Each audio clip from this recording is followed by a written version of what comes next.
Welcome to Kids Stories, Chapter Books, and more. Today's chapter book is Daksha the Medecine Girl, written by Gita V. Reddy, narrated by Susie Hackle. Copyright 2014, Gita V. Reddy. Chapter 1. A Girl in the Mountains. It was a clear day, without any mist, and a pale sun shone in the sky. The ice-covered mountains glowed with a quiet light. Daksha stood watching Panditji go down the mountain on his mule. She watched until he was a speck in the white landscape. Panditji was a vaidya. He treated the people of Daksha's hamlet and the surrounding villages with Indian herbal medicines according to the ancient science of Ayurveda. The hamlet was high up in the Himalayas. It was surrounded by mountains that remained ice-clad throughout the year.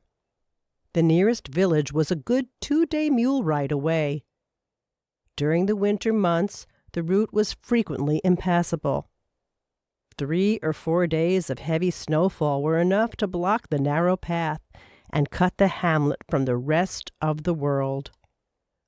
Daksha breathed in the mountain air. There was a whiff of fresh chill in the air, and the sky was changing color to the north. It would snow within the next 2 days.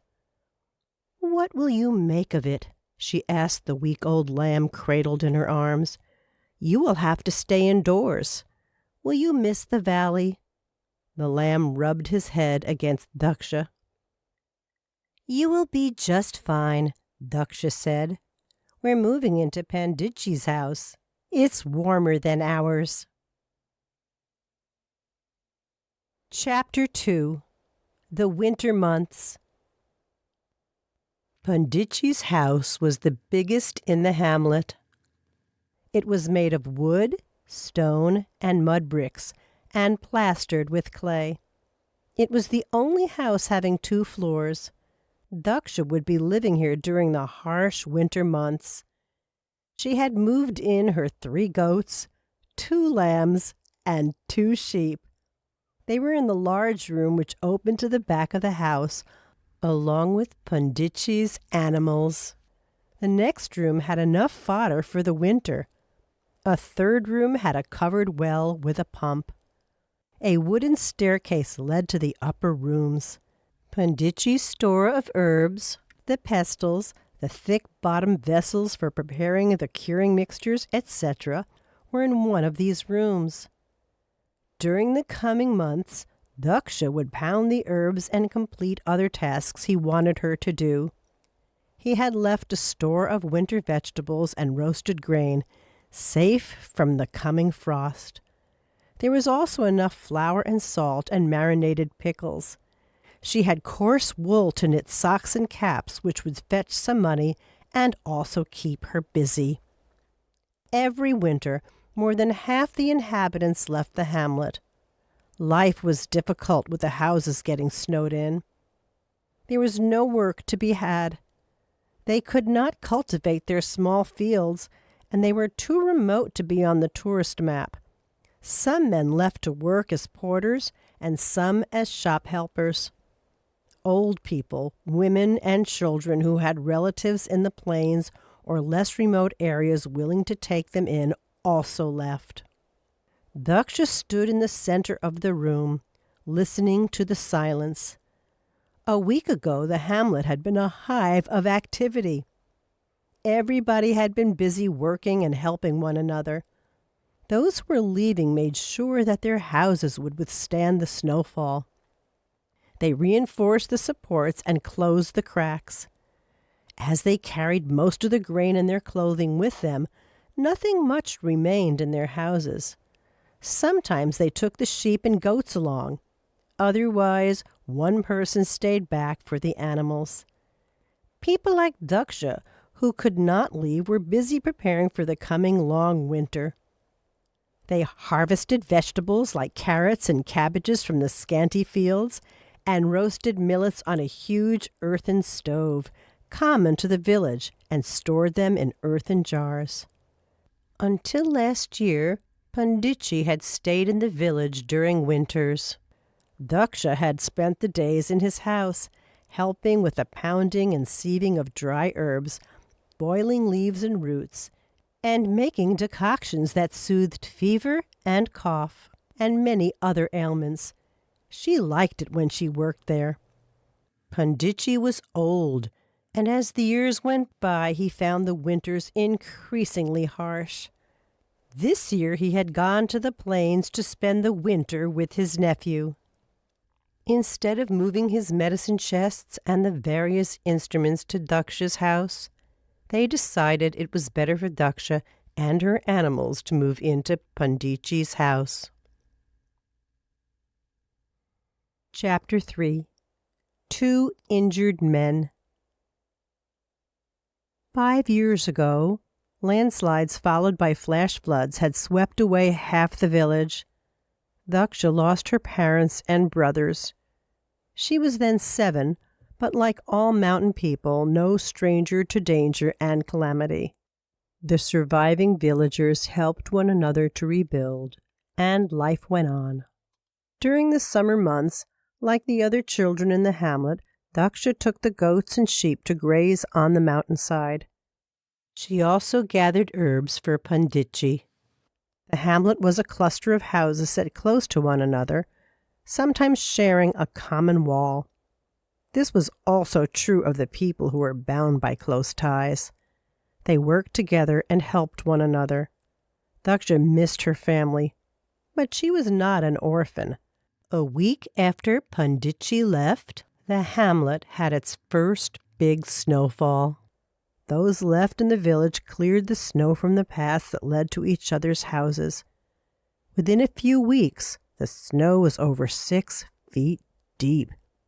The tiny village was blanketed in snow and silence. Walking on the paths was like moving in corridors of ice. The people spent most of their time indoors. One afternoon, the villagers heard cries for help. 2 army men, almost frozen to death, staggered into the village. One man had a broken arm in a makeshift sling, and the other man, himself unsteady on his feet, was trying to support him. Mahadeo, one of the villagers, helped the men into his house. Some other men rushed in with quilts and kangaris, small baskets with burning embers, to be placed inside the quilts for greater warmth. A fire was lit in the room. The man with the broken arm slipped into unconsciousness. The other man looked exhausted. He was also shivering. He spoke in a faint voice. "Get a doctor, or vaidya for Arjun."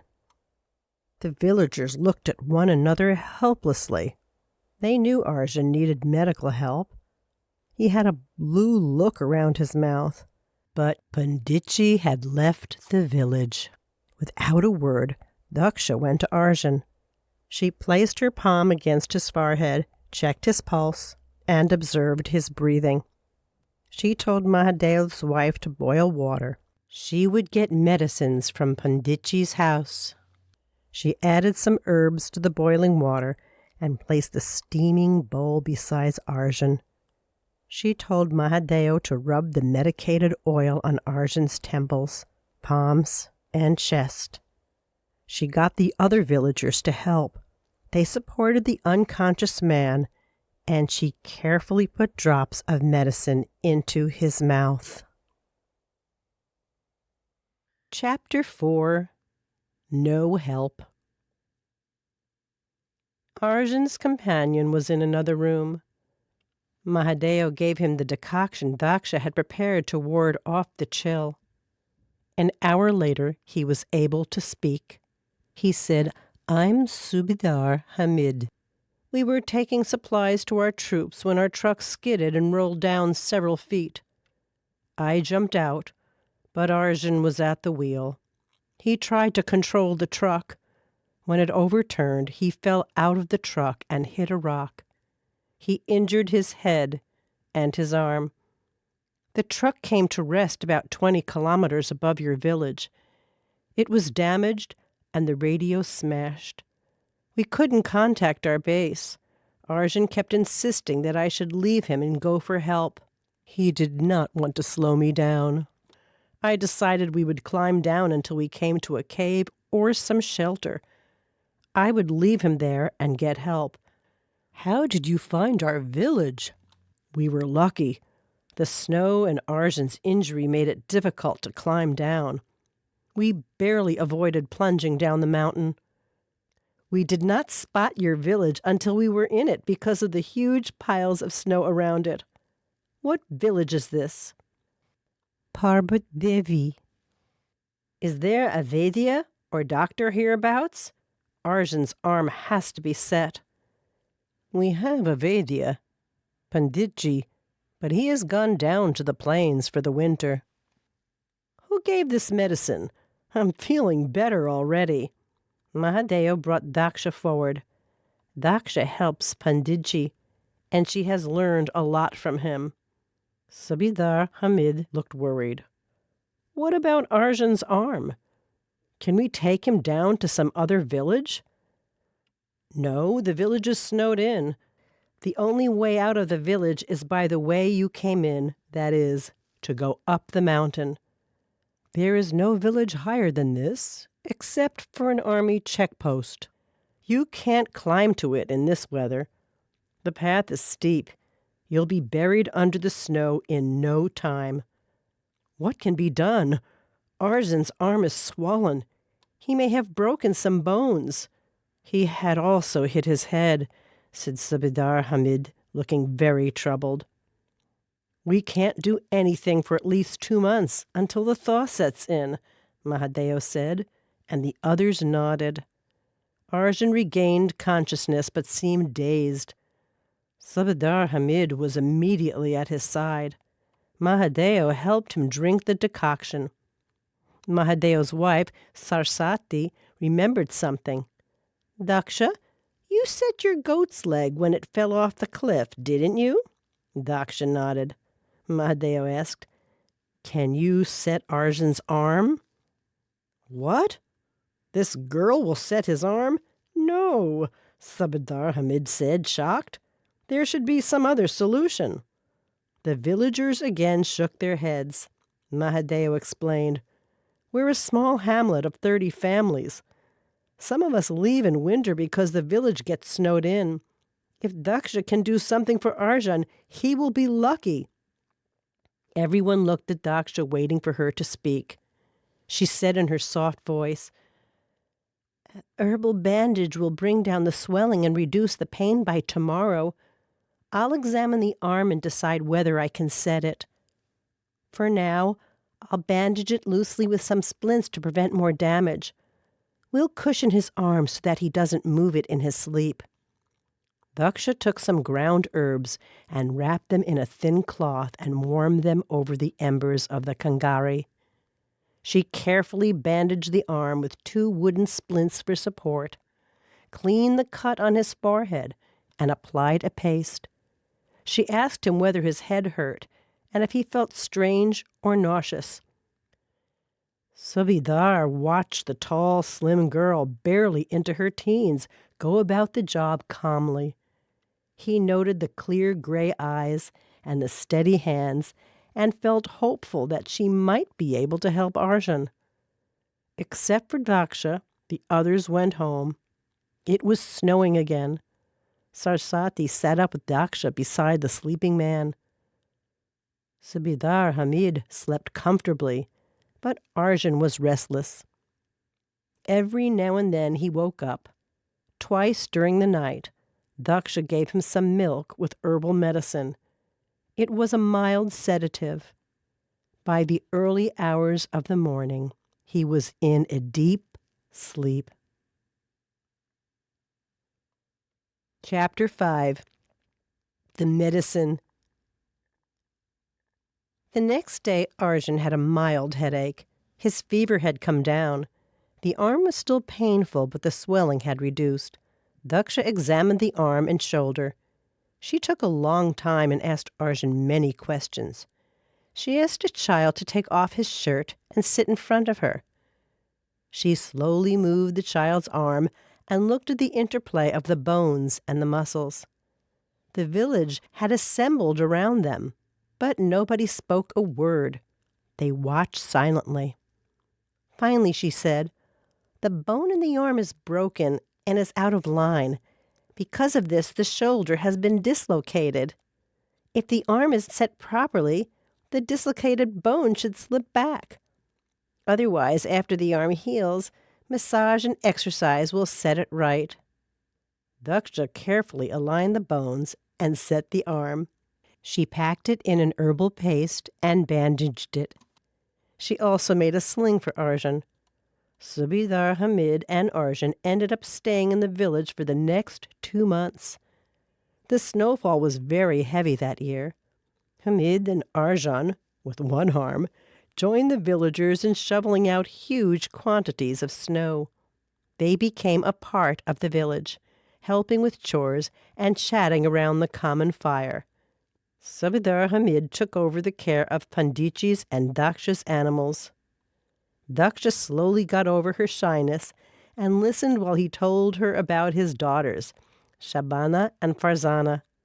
Shabana was a year older than she was, and Farzana was a year younger. Daksha answered his questions about the decoctions and the powders. Parts of the same plant had different uses.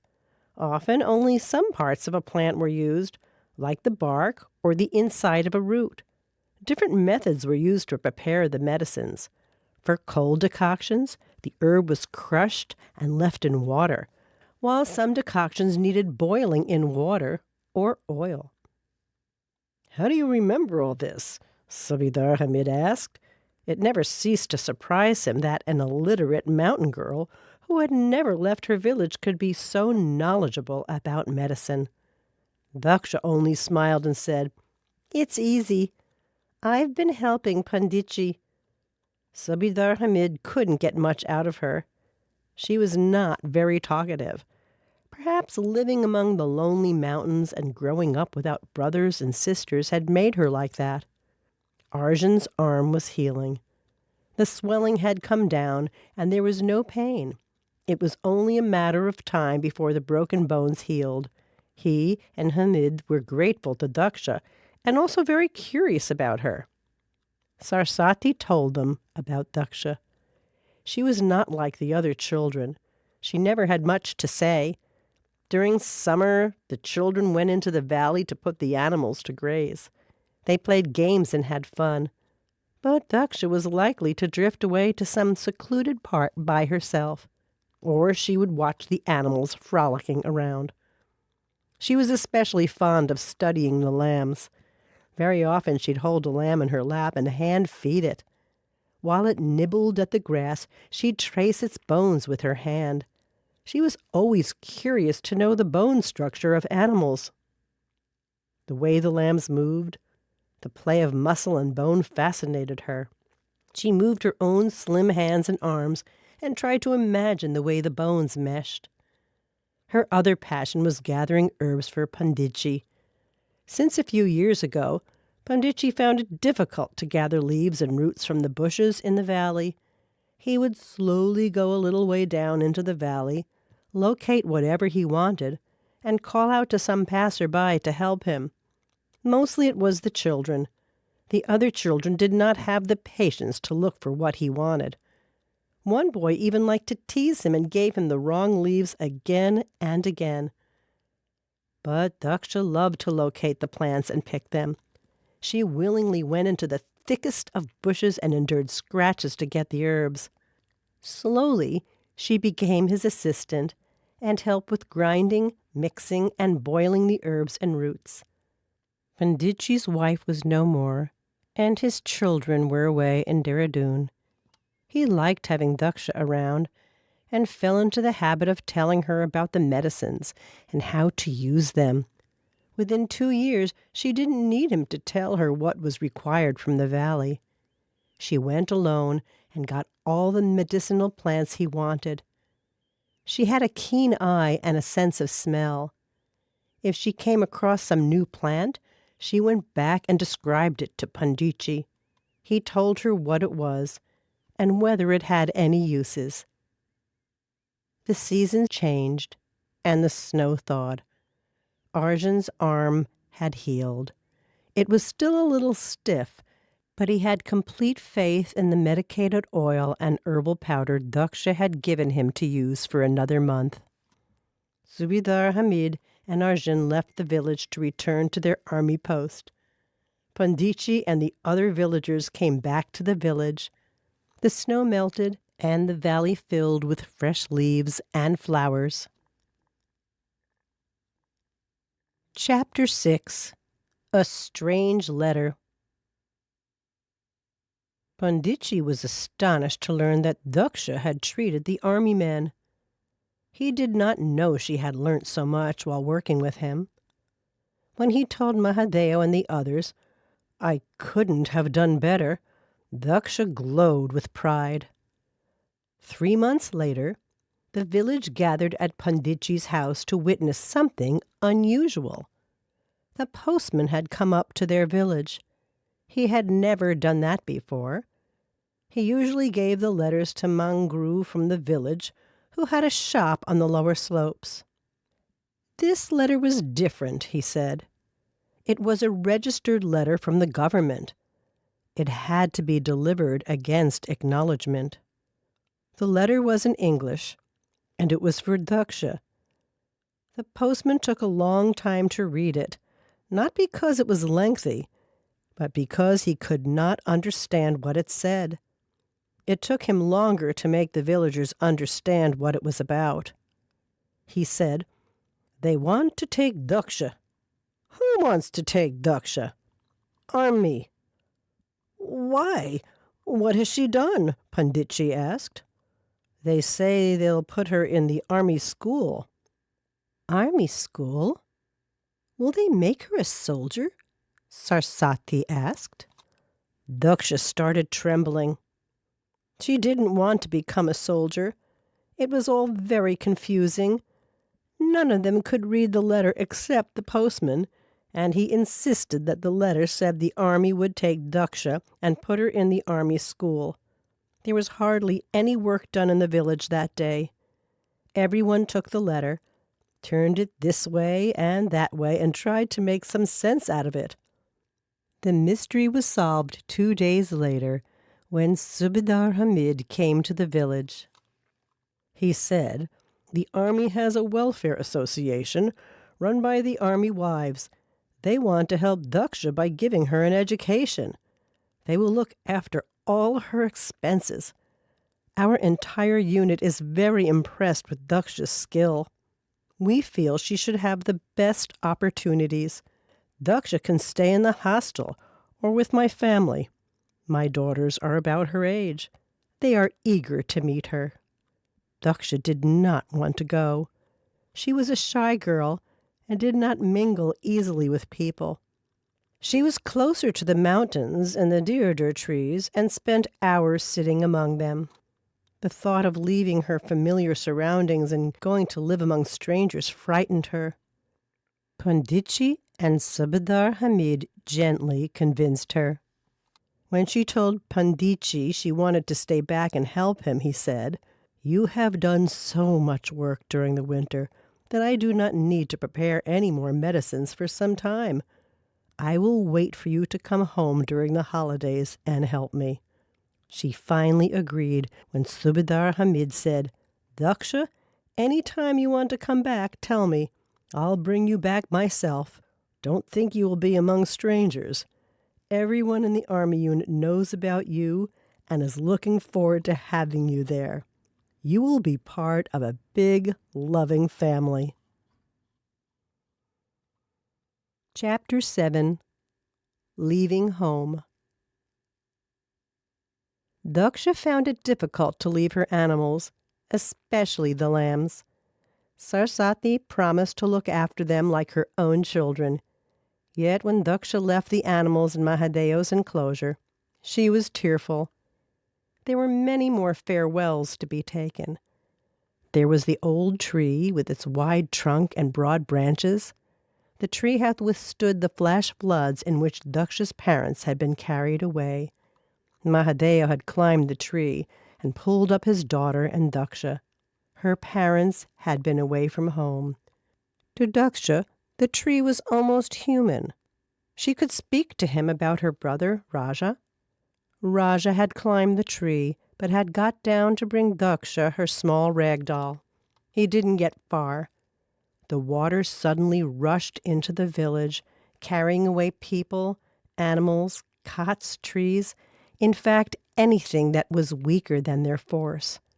The tree had been stronger. It had saved 20 lives. Another favorite haunt was a kund. It was a small pool, at the center of which water gently bubbled out of an underground spring. The water was clear, sweet, and even during midsummer, ice cold. Apples and strawberries grew beside it. Daksha would tie the fruit in her scarf and lower it into the kund. Within minutes, the fruit would be deliciously chilled. There was also the temple to visit. It was in a small natural cave. Daksha and the other children and women from the village visited it on Mondays and on festivals, and placed fresh flowers at the feet of the idol. When they rang the big brass bell, its peals echoed in the mountains. Daksha loved the spot for another reason. She liked to come here and think. Everyone told Daksha that she was very lucky and would have a great future, but Daksha left her home with a heavy heart. 2 days later, Daksha and Subedar Hamid arrived at the army base. It was 10 o'clock in the night, yet a large number of people were waiting to welcome Daksha. Daksha smiled only when Arjun came to her and told her his arm was fine. The next day, a group of women who were her sponsors visited her. They spoke kindly and praised her. They told her she would be going to school and staying in the hostel. At her look of panic, Hamid's wife, Nilofer, intervened. Daksha will be staying with us. The women asked Daksha, "Are you sure? You will have a room to yourself in the hostel. You may have to share here." Shabana and Farzana were in the room. Shabana said, "We want Daksha to live with us. She can have our room." They had heard a lot about Daksha from their father and Arjun, and were eager to befriend her. "I don't mind sharing," Daksha said softly. She had heard a lot about the girls from Hamid, and felt she knew them already. The next days were busy ones. Mrs. Andrews and Mrs. Sain of the Army Wives Association took Daksha to the tailor for her school uniform and other clothes. They got her shoes and books. She was admitted into school. She met many new people. Everyone knew about her and wanted to speak to her.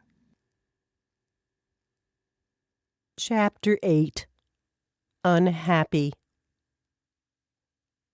2 months later, Subedar Hamid was upset. Daksha had told him she wanted to return home. "Why?" he asked Nilofer. "She seems happy when she is with Shabana and Farzana. They have become good friends. She is not shy with Arjun either." Nilofer also was not happy with Daksha's decision, but she understood. She knew Daksha was finding it difficult to adjust. The change was drastic. The stream of well-meaning visitors still alarmed her. When they praised her, she lowered her eyes and grew tongue-tied. She was not used to such attention. Actually, it would be too much for most children.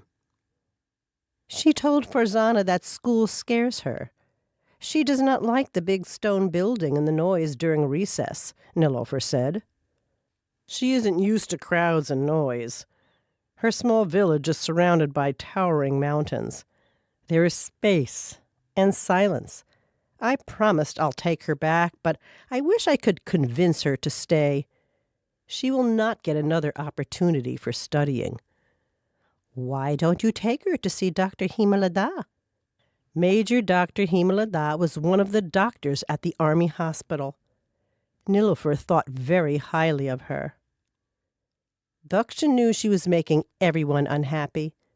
Shabana would speak of nothing else except to ask her to stay, and Farzana had stopped talking to her. Hamid, Nilofer, and Arjan were also upset. She wished, for all their sakes, she could stay. Nilofer thought she did not want to stay because she didn't like meeting so many people. Actually, she had gotten used to them. She did not know what to say to them, but when they stopped her and asked her questions about her village or told her about themselves, she knew they were only being kind and friendly. Farzana thought she was leaving because she didn't like the clothes. She had confided to Farzana in the beginning that her new clothes and shoes were not very comfortable, especially the shoes. Her old hand-stitched shoes were good for walking and climbing mountains, but her new shoes pinched. That was then. She had got used to them now. It wasn't even the mountains or her hamlet that made her want to return. She missed the mountain air and her home, but she missed something else more. Like everyone else on the army base, Dr. Himalada knew Daksha. She was sorry to hear Daksha wanted to go back. Hamid explained, "She's homesick. She misses her village in the mountains. Nothing seems to interest her here. She likes my daughters, but doesn't join them in their games. She doesn't speak much to the other children. She's a shy child. She wants to be left alone. Tell me, how did she set Arjan's arm? Did she just bandage it?" She applied something for the swelling to come down. She examined his shoulder and arm. She also studied a child's arm to understand how the bones were placed. She took quite some time. She was almost like a doctor, very professional. She is an exceptional child. She gave me the names and applications of more than 100 medicines in Panditji's house. She should not miss out on this opportunity. Education will change her life, Subedar Hamid said, getting agitated. "We cannot convince her to stay by telling her that education will change her life. She doesn't know how education will change her life. Moreover, she does not want it to change. She likes her old life. She was happy helping the village doctor and learning about herbs."